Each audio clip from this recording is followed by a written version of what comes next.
Lovely. Yeah, right. Okay. So just very quickly, another introduction again. Mike Tupper is going to talk to us about what the International Boatbuilding Training College at Lowestoft does. So with no further ado, I'll hand over to Mike. Thank you. First of all, thank you very much for giving up your Tuesday evening to come along to listen. I hope you'll find the talk of interest. There are a few slides, but I'm not going to be overly strict with the slides. And if you have a burning question, please don't worry about interrupting me. I'm really thick-skinned and it just will not matter. If I attempt humour, please laugh. Please. I have chronic insecurities and laughter helps me get over them. So laughing is important if I do try. How many boats have you built? Have I built? I'll come on to that. I'll come on to that. It's one of my chronic insecurities. I am going to start with a little video, actually, which is quite hard to talk over, but I want to give you an idea of the scale of the college. For myself, I came across IVTC as a student, and so during this talk, you're going to think, crumbs, he's blowing a lot of sunshine up that college, basically, and saying how good they are. But I do it unashamedly because I spent my money and chose this college to go to because I realised from a very early time that the International Boatbuilding Training College was the best in the country, and so I invested my money in it. Through a strange twist of fate, I found myself with my wife running the college. I'm a joiner by trade, and then I had the huge privilege, and it really is a privilege, to teach joinery at the college.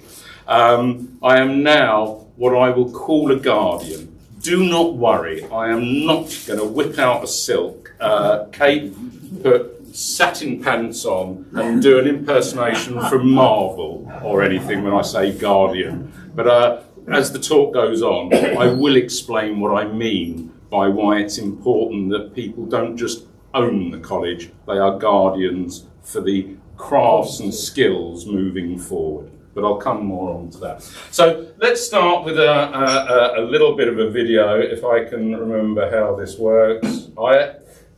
I'm a technical idiot, and so if this all just fails during the evening, I will seamlessly just carry on talking as if it hasn't happened, because technical things do tend to break when I touch them. Okay, the main point of doing this little video is so I can show you my two dogs actually in reception as we go through. People view the college as quite there he is Eddie. People view the college as just think this is going to be one small boat shed that they teach in. But as we go through this door, it's a bit of a Doctor Who moment that it moves into a TARDIS. We move round, and this little bit we're going through now is the joinery section. This is where students start off.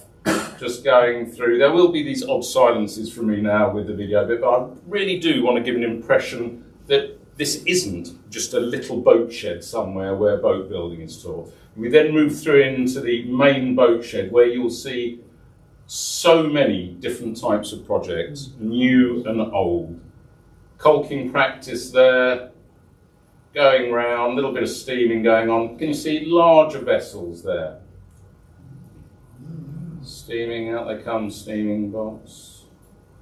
I'll just let it run for a little bit to give you an idea.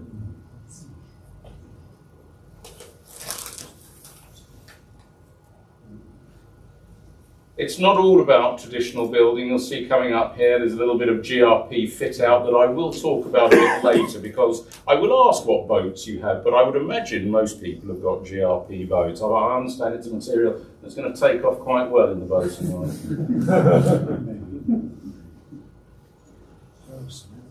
Now, I told everyone that we were going to film the college, but one student seem to have missed the news, and you'll see what I mean in a minute as I walk along with the camera. This chap's name is John.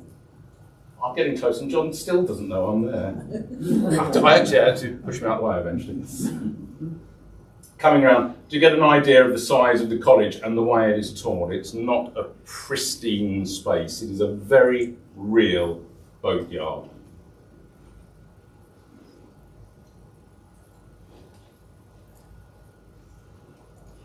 There's a giant German student there, Conrad, oar making.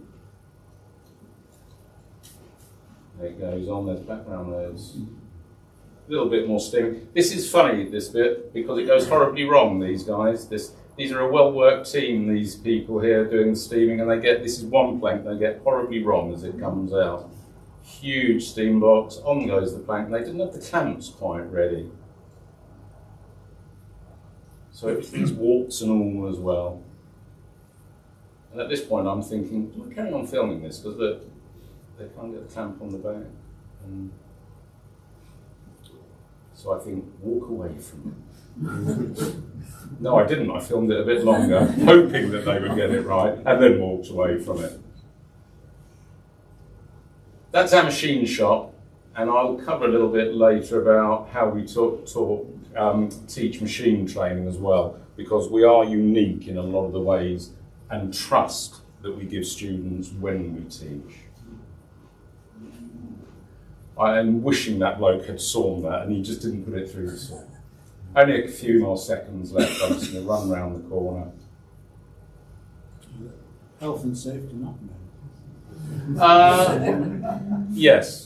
I'm just try and sort of say, no, it's all better. No, it is a nightmare, to be honest, as is our insurance. And up to, and if you haven't seen them before, here's a real-life lofting floor where boats are drawn out one-to-one scale before we build them. And so that's another element of what we teach at the college, but which I'll go into in a little bit more detail. And there we go, looking over the college.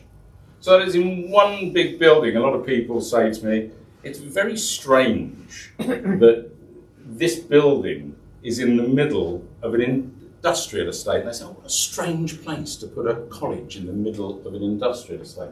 And what they forget is this actual boatyard has been there 200 years plus, and the industrial estate has built up around the boatyard. Let's go on. Right. The college itself.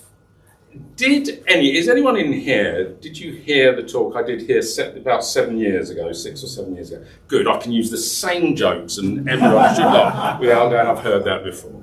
The college was formed in 1975, coming up for its 50th year. Now actually, 50 years isn't a great deal of time in the scheme of things, but we are the oldest boat building college in the country.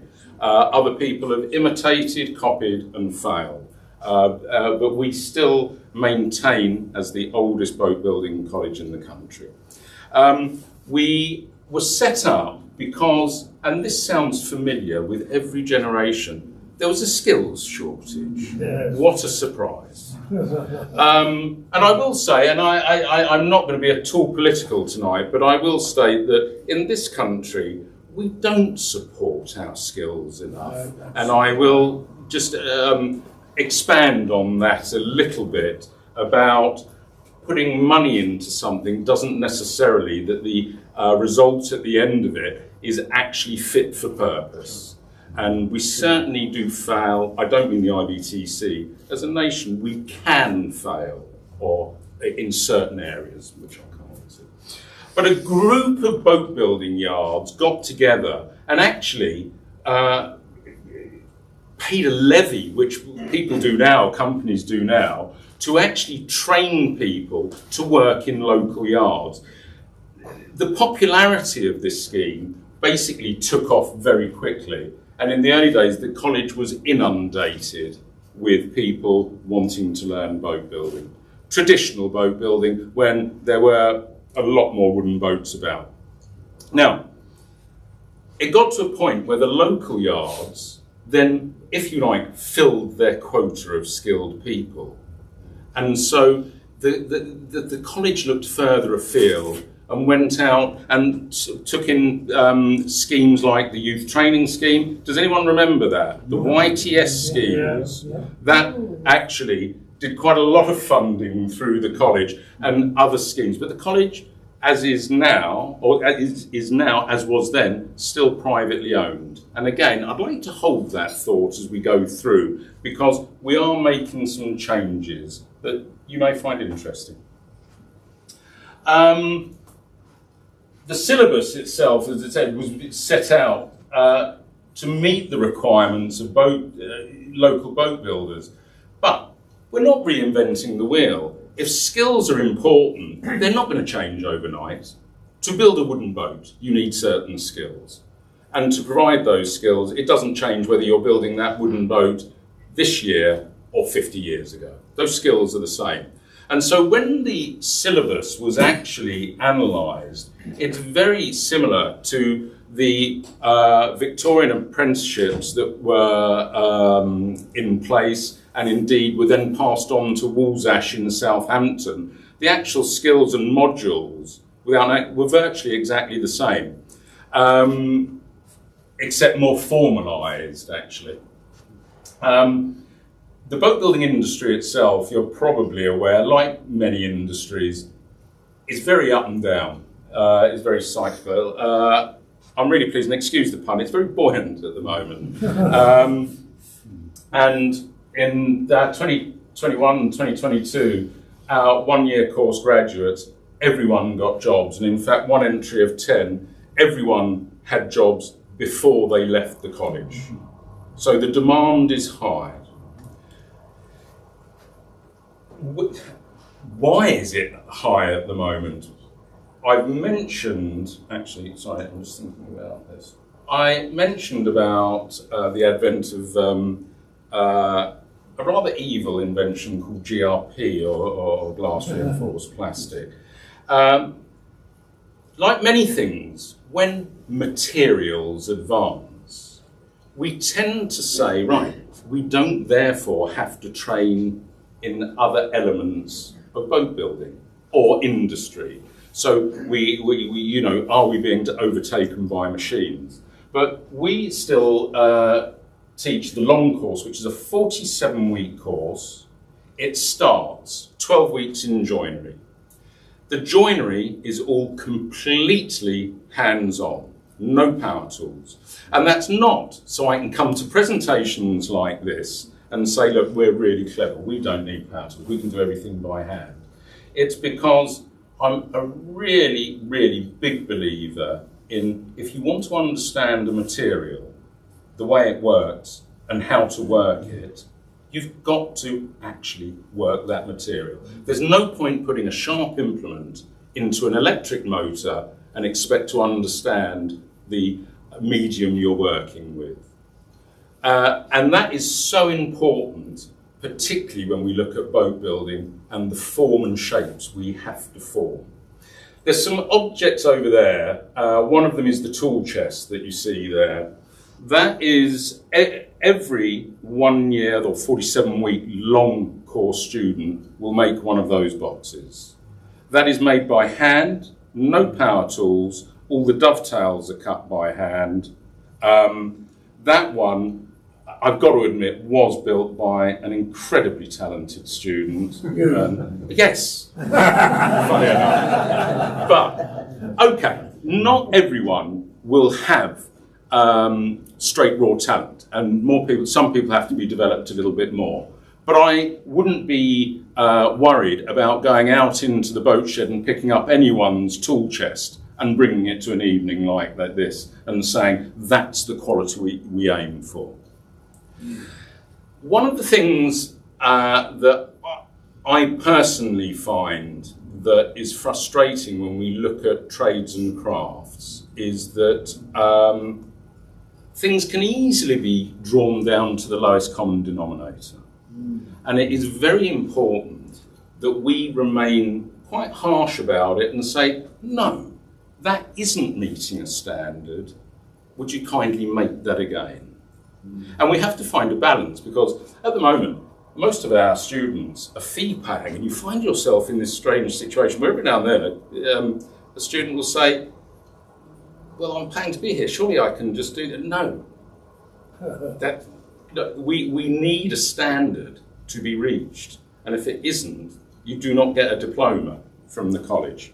And that's very important to us. So this is the sort of quality that we are looking at achieving. When the students have finished the joinery section, and incidentally, I must add something we added to the joinery section. When I took over joinery, what I found is that a lot of maritime joiners are brilliant at fitting out and maritime joinery. But I wanted a crossover skill, so any one of our joiners could come in and make you a pair of those doors over there, or a staircase. And I spent a lot of my working life crouching under stairs, rebuilding stairs. And a lot of the work I did, I'm sure loads of people know Tunbridge Wells. I did a lot of my joinery work out in Tunbridge Wells, where there's quite a lot of listed buildings and older buildings. And people would have stairs that half rot away and say, we need a new staircase. And I'd go and say, no, you don't. Actually, we can splice these halfway through and build a staircase on. I go, well, Mike, you're a genius. And of course, they were right. But so that's how we made But so it was important to me when I took over that the joinery was actually what I call civil joinery as well. And so we brought that in. Apart from being a City and Guilds registered boat building college that achieves a City and Guilds qualification in boat building, we now do bench joinery as well. Could I say as well, looking at the demographic of the room, this isn't just open to people, obviously, it's 50-50, the demographic of the college. People are there either, well, for many reasons, school leavers, not so many nowadays, and that's a sign of the times about people wanting to work with their hands. We have many, many career changers. And actually, there was quite a big influx, pandemic-y type times when people thought, or a lot of people did apparently, what am I doing with my life? We're going to go and build boats. That was, my bank manager was so pleased that sort of news. And of course, there are people that have always wanted to either build their own boat or learn about it, because it is just a beautiful thing to do, that come to us to do that after retiring. But the course is always still founded around a qualification, because if we don't have targets, and this is not just the college, for individuals as well, it's very easy to get lost in quite a romantic world of boat building and perhaps not achieve what we need to achieve in the 47 weeks or just over sometimes. So we introduced, there's the City and Guilds 2473, which is the National Apprenticeship City and Guilds qualification in traditional boat building, well, in boat building. And although we are looking to take on apprenticeships under the government levy scheme from around September, people that come to us can achieve that qualification in the 47 weeks that the government usually allows 3 years for. So it's quite intense. And apart from that, as well, with the joinery, we do level 2 bench joinery in the first 12 weeks, which can be quite stressful, but we do push it so that people get the quality and get the qualification. Part of the course as well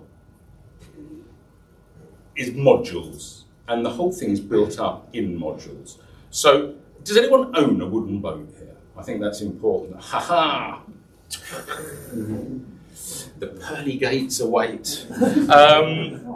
If you had a Carvel yacht, for example, somebody and it had a damaged plank, we can put modules together. So you do the Carvel planking session. So somebody would come to us if they wanted just to repair one plank, do a couple of weeks with us, and then they could go and repair their own plank. We do painting and varnishing courses, plumbing and electrics, caulking if you have a Carvel boat. So there, and also we do a GRP course a week long. So for those of you that actually are fed up paying people to polish up your gel coat, come and do a course with us, and you can just do it yourself. It's actually, none of it is, and this is a horribly well-worn expression, but none of it is rocket science.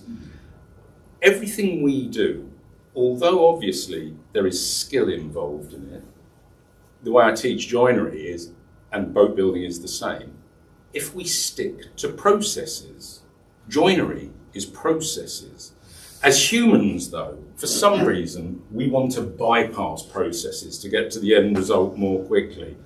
And that's when it falls apart. But everyone in this room, if they sat with me in a joinery shop and we started joinery, if you followed all the processes, everyone would end up with beautiful objects on their bench. Some may have more inherent talent, and some of the objects will be more beautiful than other people's, but everyone will achieve. It's when we go away from the processes and protocols that we don't achieve. Fun is an important thing at the college, and so a lot of people we have, it has to be said, have either walked away from it, doesn't mean they're not academic, but don't want the academic side of life. And so in that way come to us. A good example of this is we had a fantastic student, an Irishman that came to us, who was a chemical engineer and was a very successful chemical engineer. And the way he put it is, he said, I'm going to come to you because I've had an itch I wanted to scratch. He was in his 30s, and he said, I'm going to scratch that itch. And he did the boat building course, and at the end, where he was doing his, I never forget the quote, when he was doing his joinery exams, he was one of the, very typically Irish, I would say. He was so peaceful in everything he did until he did this joinery exam. And then he threw a mallet down. And this was so out of character, I sort of went, whoa, what's going on? And he said, the problem is, Mike, this is a ridiculous exam. I said, why? And he said, because you've got to get it all right. And what it is make a door, and we make a little door, and everything has to be, and I think it's a very generous measurement, all the joints have to be within a millimetre. And so if you make a mistake with one, it could be a millimetre, but you get compound errors, and he was going through this.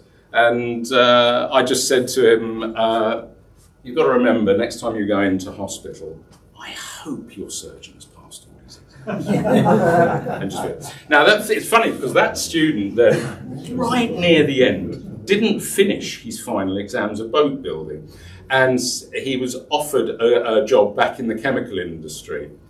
Boat builders do not earn a great deal of money. It is a vocation. It really is a passion.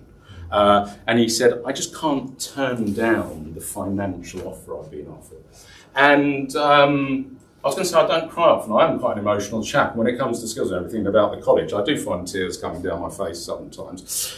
Sometimes just out of panic, actually. But tears came down my face when I read an email from him. He said, I'm looking at my chest and remembered how the college taught me, and I have decided to give my notice in with whatever, and I can't remember the chemical company. This is quite recently, in the last 6 months. And he said, I'm joining a boat builders in Southern Ireland, and I'm going to build boats. And he came back to us about a month ago to finish his exams for 2 weeks. And so, to me, that was just a beautiful, beautiful thing about how the craft, the achievement, gets under your skin, really gets under your skin, to want to keep doing it. I was going to say about that chap, and I've completely lost my place, so I'm going to just go and... All right, let's have a look at, anyway, while we're on students, some of the varying students, and it is a whole... please don't worry. Please. I should be back when I'm we do have a real big cross-section of students. Kevin on the left there, he won't be saying he's 55, he's just qualified as a boat builder. He was a marine engineer, so he was a marine engineer at sea and then office-based. He came to us because he was fed up with being in an office, and he said, I'm just going to build boats. He is turning down jobs at the moment from some of the big names in the industry till, funny enough, they pay him the right money, and I say good for him, because we do have to hold out boat builders too. Film animator who was working in Canada has come across to actually, he is a student, he's just finished in the joinery section and he's practicing his deck beams there. He doesn't always look quite as startled and happy as that all the time, I do have to say. Okay, on the younger side here, we've got Rachel, who's an archaeologist. We get quite a few archaeologists come through. Boat building and archaeology, for some reason, the traditional side really do go together. And on the right, there's a couple of youngsters there. Sam is a German student who's come over and is training with us. And Tom is actually from, does anyone know Cody Docks?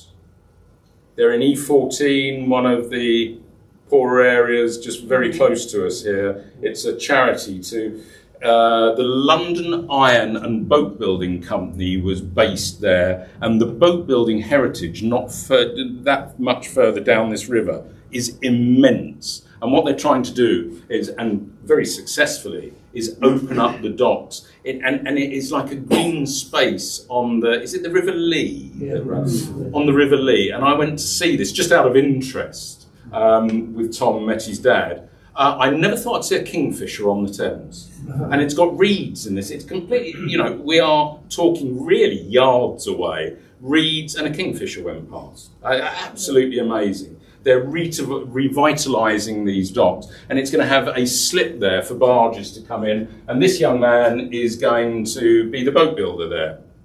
So I find that sort of thing exciting, because it's not maintaining a craft as such as it's making it live. It really is. And so, but an interesting point about Tom and quality. And this is where I'm going to be a bit serious about quality of education that I find really depressing. Tom came to us after already doing a level 2 City and Guilds bench joinery and passing, okay? So we say to everybody, it doesn't matter if you come to us and you've made furniture all your life and say, I am a master craftsman, can I skip joinery? The answer is no, because a lot of the projects we work on are funded and by boat owners, so they are their boats, and they do deals with us basically where they buy the materials and their boat is almost like going to the hairdresser as a model basically and getting a cheap haircut, a bit more grand than that, but with their boats. So we can't just let anyone go and work on those boats because they could slaughter them. So we have to check that they know their business. After a couple of days, I said to Tom, you must be bored stiff. I said, so we'll see what you do and we'll get you moved on. And really as a compliment, he said, no, you go into so much more depth here that I want to stay in joinery a bit longer. And I said, no, that's great. So the following week, I said, just tell me when you're ready, because he was capable. But tell me when you're ready to move on, because I'm conscious that you're not going to have a good time. People being happy at the college is very important to me. Although skills and quality are important, people have to enjoy what they're doing, or they won't achieve those quality and skills and undertake them with passion, basically. And he said, yeah. He said, what I would like you to do is just explain what's called a secondary bevel on a chisel. And if everyone knows any carpentry and joinery, they'll know what I mean about the angles of chisel sharp at 25 and 30 degrees. I said, yeah, no problem, Tom. However, the conversation didn't quite go as stilted as this, incidentally. It was a bit more flowing. I said, I'm surprised they didn't teach you this at your college, which was, and I won't name the college, it was a London Further Education College. And he said, no. They gave us primary sharpened chisels, wouldn't let us sharpen them, and that's how they taught. How can we, at the end of 2 years, give a young man like that a qualification, I mean, as a further education college, that they are joiners, and expect them to go out and do the job? It is pathetic. And I'm sorry that sounds very harsh. I never thought I would stand, because I do a few presentations and talk about this subject in this way, but I think it is very sad. And it's almost become a little bit of a mission where we're trying to take it further and saying, no, we have got to up standards here. And I'll come on to that. That's what I do. So Tom ended up remaining in joinery.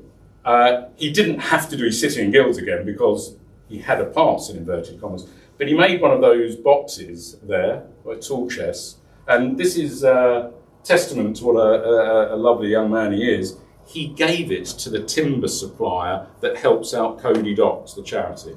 And that takes something. You've spent 3 weeks of a lot of passion and skill making that, and then just to give it to somebody that isn't your mum. Amazing. So, yeah, different way of looking at things. Just a couple of little slides there of the sort of quality work. When we do City and Guilds, this is a joiner's attaché case without the handle on. Now, to be able to teach City and Guilds properly, is a little bit of bookwork, so we need to free up some time. So those doing City and Guilds will make a little chest like this rather than the big one, and it frees up 2 weeks. So I can bore them to tears with shows like this about how to put doors together and everything, so they can pass their exam. And talking of which, they're miniature, they're like stairs and doors for Ewoks. He is a ex-ambulance driver who is now working locally as a boat builder. He gave up ambulance driving. And the reason I wanted to get his picture in is because people say, oh, what do you do with all these little doors and stairs that you build? He actually took his home in his living room now. I haven't seen it, but apparently the stairs run up to a wall where this little door is, and of course it's just a blank on the wall, but everyone thinks that's where the Ewoks go to sleep. They don't. Beyond the joinery, a couple of photos now of, if you like, I hope you're going to be blown away by the next picture, because for me, this is a living work of art built by the students. We build these 9-foot apple bow dinghies, either sailing and rowing, either clinker and carvel. We do, I'm sure lots of people heard of the Herreshoff dynasty of designers, and well, we build some Herreshoff dinghies as well, the Columbias. But recently we just do these. For me, these are perfect boats for training. They are, if you asked a young child, draw me a rowing boat coming away from a pirate ship, and it just appeals to me because that's what they would draw. And they are just beautiful, beautiful, for me, tangible skill. They're just works of art. The salesman in me is going to come out now and say, we then sell these to people, even with GRP boats, that just want a real beautiful tender. Okay, they're popular with Dunkirk little ships as well to hang off the sterns there. Another little one there in the workshop. So there's a dinky one with a sail on. Again, student built. I'm not saying everything is perfect, because they do come warts and all, but they are certainly beautiful, beautiful things. I'm going on a bit, aren't I? But I am going to go on a little bit because this bit's important. It's not all small stuff. Okay, we are the only college. Why I like showing the video at the beginning is so you can see the range of stuff that goes on, and that is important. I always use the word, and there are other colleges around, but I find them a bit twee because everything is single size. Now, I would like to say to everyone that goes through the college and wants to work in the industry, you are going to be fending off new commissions every week for new build boats. And obviously we're going to get a few commissions out of you guys, I can just tell. But no, they're not going to, because people, again, like the idea of a new build boat, but we nowadays, we don't like maintenance of things, and there is more maintenance with a wooden boat, and it puts people off. So I say, no, you're not going to get new commissions every day of the week, but you will get work on restorations, fit out, and that can be GRP fit out, GRP repairs, bigger projects like this. And where we are unique, we stand in a place where the different projects are being worked on all the time. And so even if there are some odd things that come along that the students aren't directly involved in because of time constraints, they see and live and work in an environment where they are going on. And everything is possible. We build windmill caps. Did I have a picture of a windmill cap? Because I am conscious of time. Something I want to get across about education as well, but I just touched on it earlier. For people to really learn and actually really create to the top of their game, they have to enjoy what they're doing to a point of fun. Okay, and I'll tell you a couple of things that we get asked to do at the college. This is, I was going to say one of our new builds, it isn't. This is a boat that was found on the River Chet near Loddon in Norfolk, about 11 miles from the college, 15 miles from the college. Broads Authority, drainage work, digger.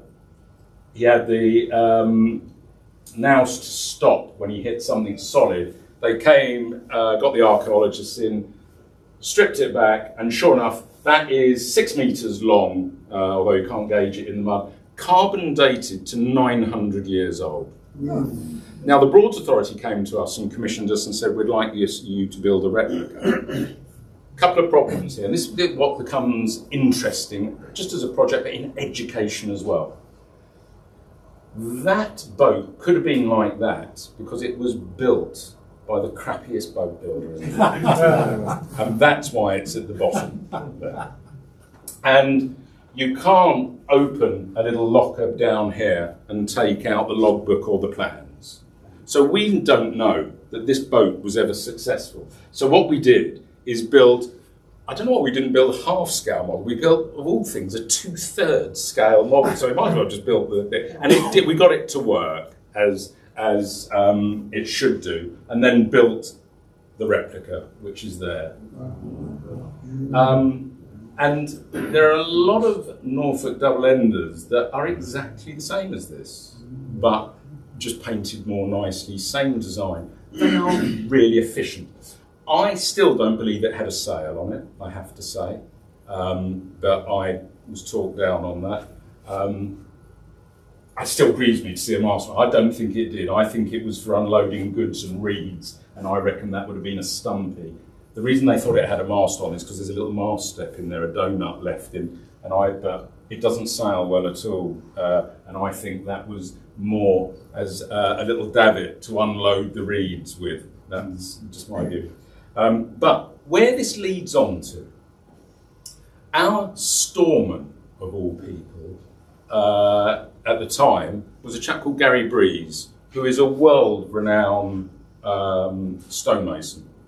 He did the Barley Memorial, he did part of Princess Di's monument, also the £2 coins you have in your pocket. He designed some of the £2 coins and 50p pieces.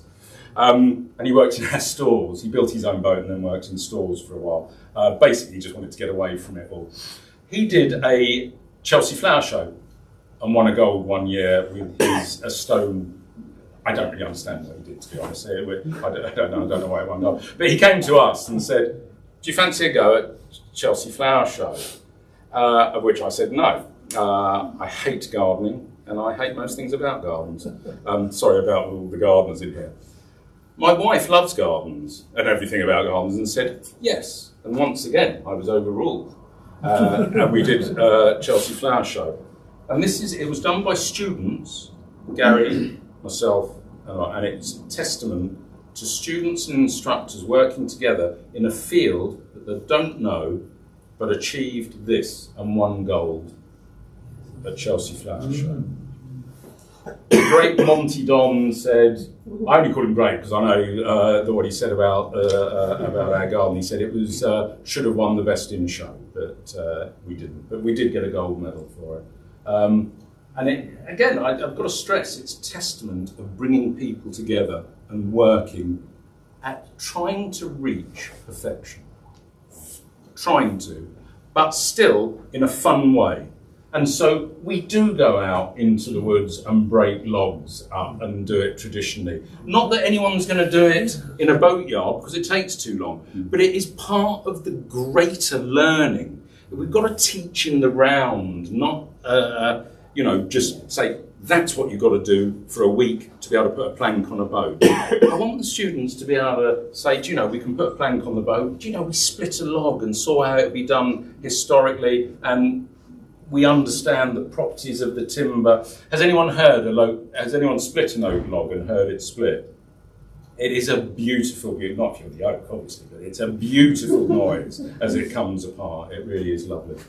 Other projects that people get involved in. We build a windmill cap. Does everyone remember the game of Mousetrap? I always think of Mousetrap, and I wanted to get one of the guys to build up to dress up in a giant rat onesie, but I couldn't get a volunteer. And obviously I wouldn't suit a rat onesie. There is a little bit of a training exercise, because sometimes we do have to use exercises, but everyone will do that. It's building a cabin side, so the technical side of things. And there's always the last bit where restoration, sorry it's out of focus, but that's a baby blade toilet being brought back to its real glory. I could go on. I haven't got round to all my jokes, but I know it's coming up to 5 to 8. Okay, I will tell you, because I already had that. I've really made me laugh. Part of the training is obviously small power tools as well. Actually, I would say something we do that is unique is we teach every student machine regulations. So they're taught how to use proper machinery, they are signed off, and then they go and use that machinery. They don't get supervised doing it. We trust them. This is why our insurance is so high. But they've got to do it. A student leaving that can't use machinery is no use to a boatyard when they turn up where he or she says, do you know, I know how to put a plank on, I can do your frames and everything, but could someone run the timber out for me?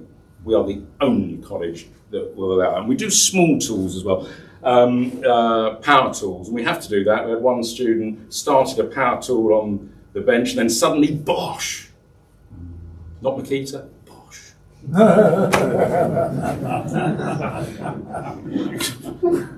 One last one.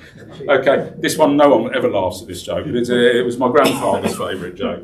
I want you to think, everyone, now this sounds stupid. I'm going to say to you, everyone knows what a coconut is. The whole coconut. Because once when I told this joke, somebody assumed that they didn't know what a whole coconut was and thought it was desiccated, dry coconut. I want you to put desiccated coconut right out of your mind. I want you to put Tesco, Sainsbury's and the other supermarkets that are available out of your mind as well, buying pre-packaged food. I want you to think of pick and mix, okay, along that way.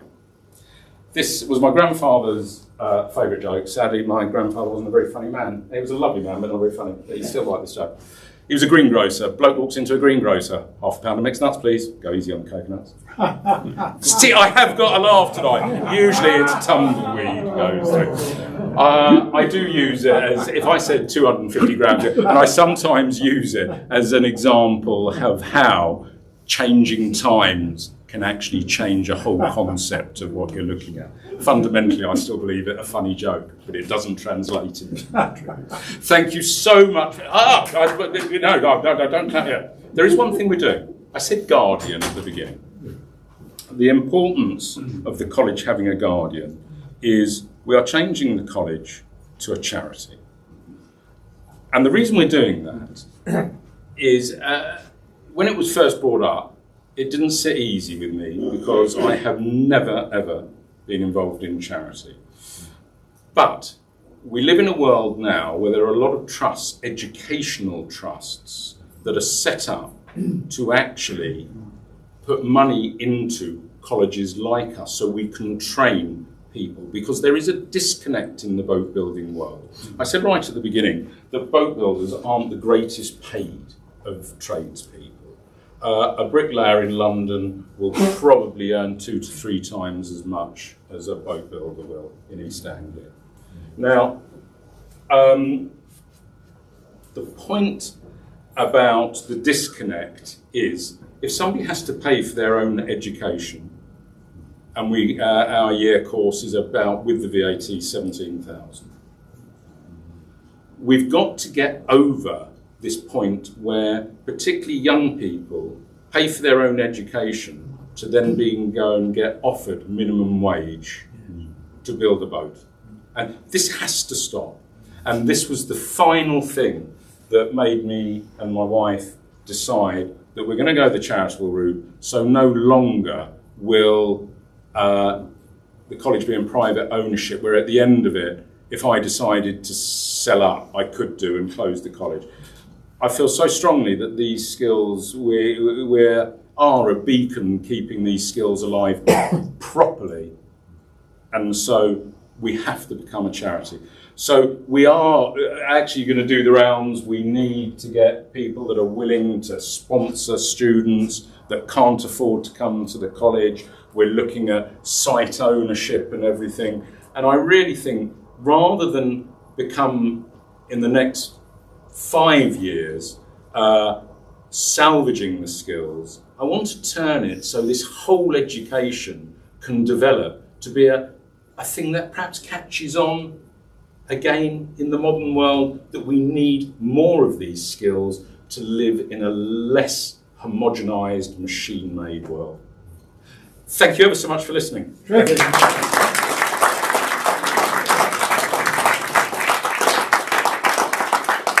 very much, Mike. That was a fascinating talk. I'd like to come along and do some of those things myself. You should do. £17,000 and you can. Right, I'll ask if there's any questions. Yeah. I just wondered, actually, particularly on the last point that you made, what your thoughts were on Lyme Regis. I think it's closing its doors about now. No, Lyme Regis is carrying on. It is Boatbuilding Academy. Yeah. Right, you mean the IBTC Portsmouth? Sorry, yes. The one's closing, anyway. Okay, we'll prepare. What happened is my predecessor saw an opportunity to set up another college in Portsmouth with lottery funding. The whole thing in the planning stage, it has to be said, was probably ill-conceived. It is one of the reasons why I'm standing here now. That was going on in the planning stage when I was a student. And I felt that anything that was being set up, the thing that lit the blue touch paper with me was when they said, well, Portsmouth is a deprived area. Go and try and get a decent cup of coffee in Lowestoft because that's deprived. And 13 people were going to lose their jobs. And I said, no, they're not. And took over. Sorry, I'm going to get emotional about that. So I took over the college. And Portsmouth was ill-conceived and ill-run and is now closed. I'm really sorry, but these things are set up with lottery funding without consideration of the people that are already in the industry that will lose their jobs, not because they're doing their jobs badly. It's because somebody thinks they'll just expand somewhere else. It's wrong. But anyway, I think you can judge the answer to the question, what my view of. Probably beautiful people went there and did beautiful work, but it was out of place and has closed now. I'm sorry. BBA, beautiful people, beautiful work on a tiny scale. It's not the same standards. If there's 100% fulfilment for the students, surely there's demand for more colleges and places like your own. You said you're the only people. No, because people will not invest. This is what gets me. We have a very famous yacht manufacturer it's a few miles from us, and I won't say the name, that's successful, that will not entertain paying for students to be trained. But they will phone up every month and see if another one is coming out the box that they That's why. And that's what I mean about there has to be a cultural change within the industry and perhaps even beyond with our nation. I was talking about America beforehand. They train people quite readily. They still have their issues, but it's because people that live in Maine, for example, buy into the culture and the community. And so if they want the beauty of boat building yards about them, they realise, do you know, perhaps I ought to buy a wooden boat. We don't do that in this country and we don't think like it. As it happens, I'm having a wooden boat stored in Suffolk at the moment. Can I ask with who? maybe we'll have the conversation later because it's not going very well. But It's not us, is it? the feedback from all of the yards in Suffolk is there aren't enough shipwrights available. No. Available. No. And one of the yards that I approached is charging £72.50 an hour now for labour. We're 37.50 an hour for our commercial yard. They're booked till June. And could I say, we practice what we preach. Our commercial yard that run alongside the college, just in a different building, and we do separate them. The general manager, ex-student. Everyone in the yard, ex-students. So we're employing our own. Yeah, I'd like to talk about it. You mentioned that, well, you showed us that people are learning sort of woodworking skills, boatbuilding skills from first principles. Like they have to do it by hand before they move on to power tools. After they've left and eventually continue into sort of paid employment, do they then do most of their work with power tools? Because it affects the economics. I mean, you just told us what the labour part of the economics is. You can do it far faster, differently, but far faster with power tools. You can't put a plank on with power tools. No.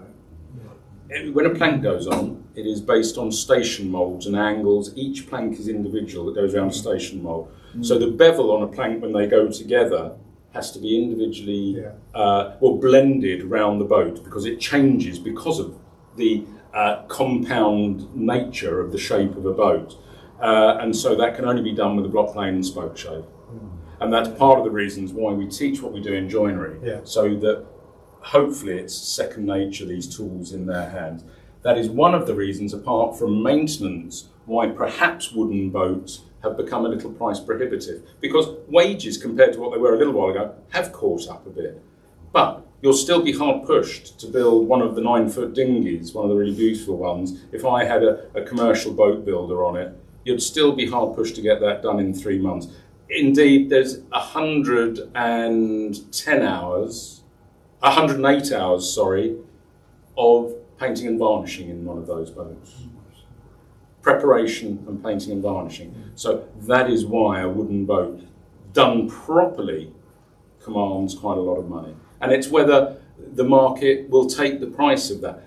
But no, there are ply builds, chinker ply and everything that will be made by machines, and that's why we do teach. Apart from the opportunity of me telling the Bosch joke, we do actually teach the power tools. I like Bosch tools actually. They're all right. Well, different from Makita. I prefer Makita, I've got to say. They're cheaper. Okay, right. Well, thank you for that, Mike. Everyone happy? We'll end it now because we need to go and find our food in a minute and replenish our drinks first of all. So once again, thank you very much. Thank you.